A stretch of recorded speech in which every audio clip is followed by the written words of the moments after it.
Gue rasa gue bikin akademi kripto tuh bukan cuma sekedar untuk orang belajar trading bro, tapi mereka juga harus belajar gimana cara build. Ya, smart contract itu kerjanya seperti apa.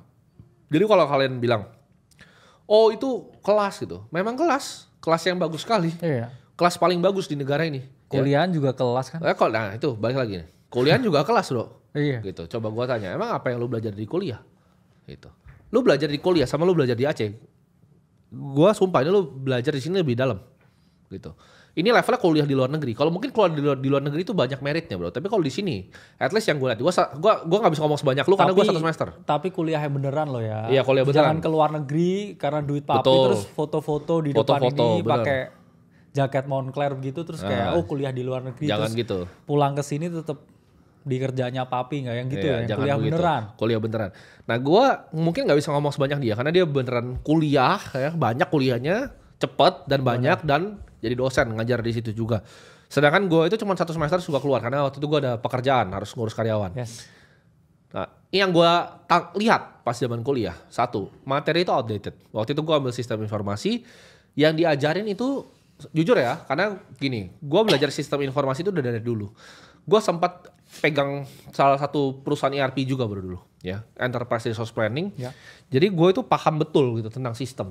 Dan ketika gue diajarin kayak belajar Java dari nol lagi, gue pengen buang itu komputernya keluar. Gue kesel gitu. Bahkan tools yang dipakai untuk bikin aplikasinya itu semuanya udah nggak dipakai selama 10 tahun yang lalu, bro. Dan even semua caranya gitu loh. Kayak mereka masih ngajarin hal-hal yang udah nggak dipakai lagi gitu. Jadi menurut gue banyak gitu loh hal yang bisa dipelajari di luar situ. Dan kalau dari pengalaman lu gimana? Kalau gue kan waktu gue keluar kan gue merasa nggak berguna. Kebanyakan anak-anak cuma nongkrong bro. Menurut gue kuliah itu cuma teman nongkrong. Mereka cuma pesan ayam geprek di kantin, nongkrong, pulang, mabok habis itu. Nggak ada pelajaran, nol. Gue tanya nih, anak-anaknya lulus manajemen bro. Even teman gue deh, lulus manajemen, belajar akuntansi dasar kan bro. Gue tanya basic tentang neraca aja nggak bisa jawab bro. Bener nggak bisa jawab gitu. Jadi pertanyaan gue kuliahnya ngapain? Nongkrong kan? Nongkrong, mabok, ngewe. Nah gimana menurut lo? Ya karena kan saya lihat dari perspektif ya, dulu pernah jadi mahasiswa dan pernah ngajar mahasiswa atau jadi dosen dalam waktu yang sangat singkat di umur yang sangat muda. Ya. Jadi ya saya jadi dosen pun ya sebenarnya masih seumuran dengan mahasiswa karena saya pernah jadi dosen terus saya ngajarin teman saya yang bandel bro. Oh jadi lu pas bener sangkatan namanya bandel? Yes. Lu udah cepat lulus duluan, berapa tahun jadi lulus? Dosen. 3 tahun. 3 tahun lulus. 3 tahun lulus, habis itu S2 terus langsung jadi dosen. Ketemu lagi sama teman satu angkatan itu. Oke. Jadi dosennya teman satu angkatan. Oke. Jadi ya memang saya melihat adanya waktu adaptasi yang lama dari suatu informasi baru di dunia nyata ini untuk bisa kemudian diajarkan di kampus. Ya saya setuju tadi, memang di kampus itu memang lagging. Yeah. Informasi yang disampaikan dengan yang terjadi di dunia nyata, karena mereka itu ribet banget untuk merubah yang namanya kurikulum. Oh iya. Karena kurikulum itu selalu ada yang namanya buku dasarnya. Dan buku dasarnya itu untuk ditulis dengan informasi yang ada sekarang yang sangat cepat ini, itu sangat lama sekali.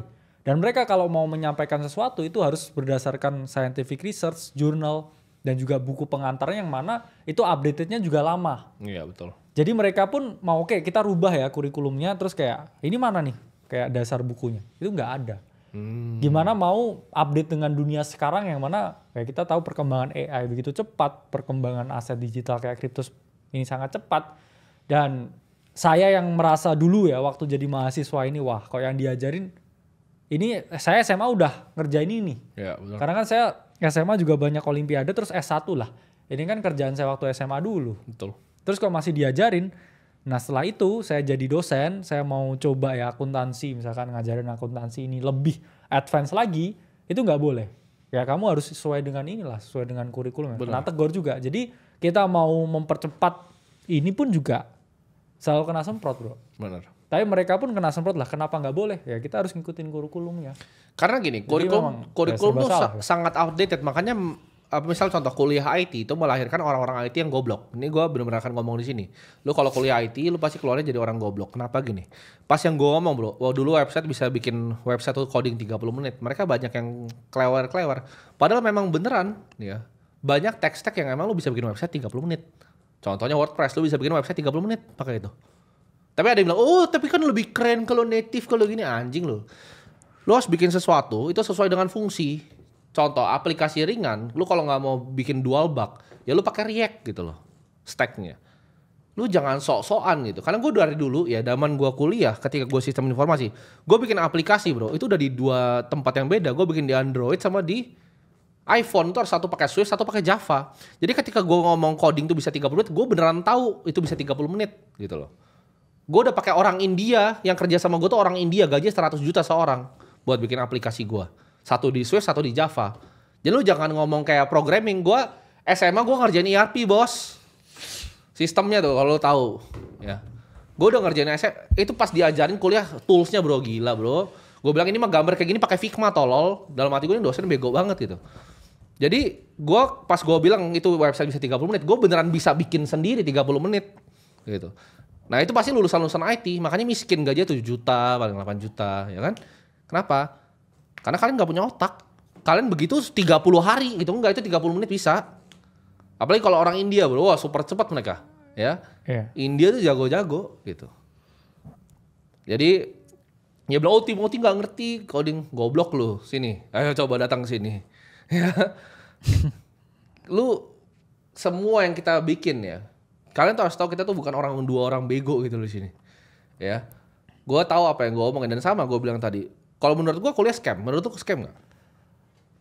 Ya sistemnya mungkin scam. Ya. Gini, pendidikan itu kalian banyak yang nggak bisa bedain lagi nih makanya. Makanya gue bilang orang yang sekolah tuh jadi bego. Pendidikan sama kuliah tuh 2 hal yang berbeda. Ya. Apakah lu belajar di akademi kripto atau pendidikan itu pendidikan? Benar. Coba cari ya, kira-kira course kita. Lu gabungin aja deh bro, misalnya di masterclass tuh ada kripto kan? Iya. Dari masterclass lu ambil, misalnya contoh dari Udemy, trading kripto. Lu cari deh course terbaik trading kripto di Udemy. Lu bandingin sama kita punya. Ya, kita itu kayak anak SD, anak TK punya level. Karena kenapa? Yang ngajar trading di situ tuh orang gembel. Lu buka aja sekarang Udemy, crypto trading course. Lu buka, lu liat mukanya ini orang gembel. Ya, coba bantu cariin aja bro. Lu bukain, coba kita bukain deh modul. Kalau perlu kita beliin di sini. Biar lu tuh paham gitu loh, apa yang lo ngomong. Nah ini nih ya, di Udemy. Nah, ya kan? Ada yang bilang, berbayar kok ini kelas. Kayak kalau gue bilang ini scam gimana? Nah tuh, komplit tuh, 400.000 tuh. Nah, lu beli aja nih, coba lu bandingin sama kita. Lu lihat gitu. Ya. Masterclass juga ada, lu coba buka, misalnya lu buka masterclass, lu gabungin semua sama course kuliah di luar negeri. Ya, itu nggak selengkap kita. Dan modul kita tuh udah 1.000 berapa bro? 1.100 lebih kali ya? Lebih ya. Ada yang bilang tuh, emang jelek Udemy cok, nah itu. Tapi dia jual kelas 400.000, gue tanya, dia scammer atau enggak? Kenapa bintangnya tadi banyak? Karena di luar negeri menghargai ilmu, bahkan ilmu yang sampah itu dihargai. Indonesia enggak bro. Indonesia ilmu tuh dianggap seperti sampah. Yang mereka cari apa? Lu nyari makan ayam gepreknya, nongkrongnya sama ngeweknya. Nah gimana menurut lu? Menurut gue tesis gue kuliah tuh jual tempat nongkrong sebenarnya. Lu sebagai dosen bro, apa yang lu menurut lu itu tesisnya bener atau enggak? Kuliah tuh tempat nongkrong menurut gue. Bukan tempat belajar, sorry. Karena gue sistem informasi gue belajar 0 di situ. Gue bisa ngajarin dosennya. Dia ngajar ERP, belepotan lu salah nggak kayak gitu. Dia aja nggak tahu gitu. Gue soalnya semester 1 itu ada pelajaran enterprise resource planning. Kan gue pernah ngeliat sistemnya. Dia jelasin, oh ini begini-begini, salah gitu. Ini harus ada yang first expire, first out gue bilang. Ini ada FIFO sistemnya. Lu salah, gue bilang. Oh terus dia dosen, goblok lu. Makanya lu gak pernah bikin ERP. Ada caranya gitu. Kalau misalnya lu mau bikin fitbar, itu buat bikin sistemnya, orderingnya. Itu harus first expire, first out. Gak nyampe dia sistemnya. Bego gitu. Makanya menurut gue scam. Pure scam. Scam. Ini mahal lagi. Ada uang pembangunan, semesteran, puluhan juta, scam. Ya. Terus dijanjiin ijazah, katanya ijazah dapat kerja, tapi nyatanya pengangguran. 100% scam menurut gua. Lu nggak akan bisa bela bahwa kuliah itu di luar negeri nggak. Ya. Gua ngomong misalnya contoh kayak misalnya gua dapat kesempatan, gua punya duit, gua anak orang kaya, gua bisa kuliah di MIT, mungkin gua mau kuliah bro. Mungkin gua pengen di sana, ambil matematika atau apa gua pengen mungkin. Ya. Tapi yang di sini sorry to say, Ya sebenarnya 100% scam. saya pribadi melihat kalau memang di Indonesia yang paling penting itu sebenarnya wajib belajar ini ya 12 tahun. SMA itu saya memang sangat dukung ya. Cuman problematikanya banyak orang lulus SMA ini nggak tahu sebenarnya mereka ini mau kuliah jurusan apa. Nah, scamnya tuh di situ, bro. Makanya mereka jadinya tukang nongkrong. Tapi bukannya jadi yang jurusan manajemen dan lain sebagainya itu. Gue inget pas gue kelas 3 SMA, orang-orang kuliah ini datang bro ke kampus gue. Bagian nawar-nawarin selebaran. itu Oke, bagian selebaran. Yes. Yang mereka janjiin tuh dari awal tuh apa? Dapat ijazah bisa kerja loh. Oh iya. Itu scam pertamanya. Biasanya ini jurusan-jurusan yang nggak kompeten. Saya ngomongnya. Kayak kuliah bisnis, kuliah manajemen. Oh iya. Kuliah entrepreneurship. Oh, oke. Iya kan? Iya. Tapi kalau kita mau ngambil major yang mau jadi dokter, itu baru oke tuh. Oke, bener. Ini kita segmenin ya. Menurut gua kalau dokter ya lu harus ambil. Iya. Hukum lu harus ambil. Yes. Beberapa lah, teknik mesin gitu, oke lah ada praktiknya ya. Karena kalau dokter ya emang harus belajar, itu tebel bukunya istri saya tuh segini. Tapi kalau yang kuliah-kuliah lain ya sistem informatika ya nggak ngomong jurusan ya. Informasi, komunikasi, itu kan belajar di buku bisa sebenarnya. Ya gue jujur sih. Yang kurang applicable. Sistem informasi ya belajarnya apa? Masa desainnya pakai aplikasi kuno ya sekarang pakai Figma bos. Bos. Iya. Kan lucu. Belum belajar Figma mungkin. Iya berarti pas mau kerja lu nggak bisa pakai stack yang lu pakai. Iya, banyak juga yang bilang gitu ya. Sebenarnya kayak akhirnya mereka harus belajar lagi nih setelah lulus ya. Dan itu memang fakta. Iya. Memang fakta dan realitanya. Akhirnya mereka belajar sama orang India di YouTube, bro. Iya, ini lihat-lihat Udemy gitu. Ya, belajar sama orang India. Ya saya emang setuju sih kalau emang kayak yang completely scam ya itu misalkan ya kuliah bisnis sih sebenarnya.